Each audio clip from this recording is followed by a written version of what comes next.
গলায় ওড়নার ফাঁস লাগিয়ে এক নাবালিকার আত্মহত্যার ঘটনায় চাঞ্চল্য ছড়িয়ে পড়ল রায়গঞ্জ থানার মোহিনীগঞ্জ এলাকায়। মৃতার পরিবার সূত্রে খবর, কদিন আগে মোহিনীগঞ্জ এলাকায় কীর্তনের অনুষ্ঠান চলছিল, সেখানে উপস্থিত ছিলেন ওই নাবালিকা। অভিযোগ, ওই অনুষ্ঠান স্থলে নাবালিকার কপালে লাল রং ঢেলে তার ছবি তুলে বিনা অনুমতিতে সামাজিক মাধ্যমে পোস্ট করে দেয় তারই দুই পরিচিত।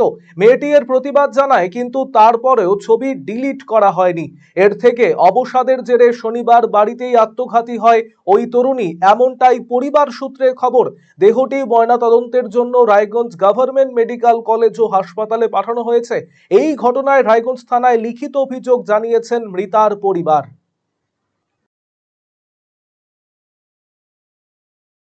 ঘটনাটা ছিল ছেলের সঙ্গে একটা সম্পর্ক।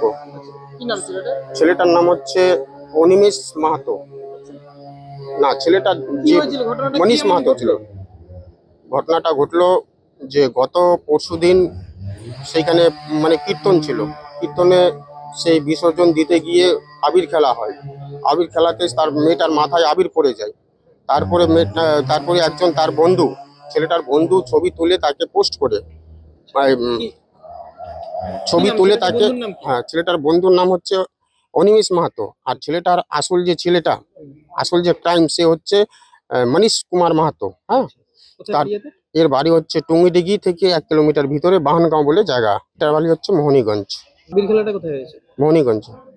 মনীষ কুমার মাহাতো কি বলে অন্য আইডি পাসওয়ার্ড দিয়ে, ফেসবুকের অ্যাকাউন্ট অন্য আইডি পাসওয়ার্ড দিয়ে অন্য বন্ধুর সেই হিস্টোরি লাগাই, স্ট্যাটাস। মেয়েটার মা তাকে বকাবকি করে, হ্যাঁ, মেয়েকে। তারপরে মেয়ের মানে ওই মুহূর্তে ফোন আসছে ছেলের, তো ছেলের ফোন আসে, তো ছেলেটাকে বলে মেয়েটা সেটা ডিলিট করতে, কিন্তু অবশেষে ছেলেটা বললো ডিলিট করবো না, কি করা আছে করে নে। এখন মেয়েটা এই রাস্তা বেছে নিয়েছে বা সুসাইড করে নিয়েছে। অবশ্যই আমরা অভিযোগ করব। কি মনে করছেন? আমরা মনে করছি ছেলেটার চরম শাস্তি চাই।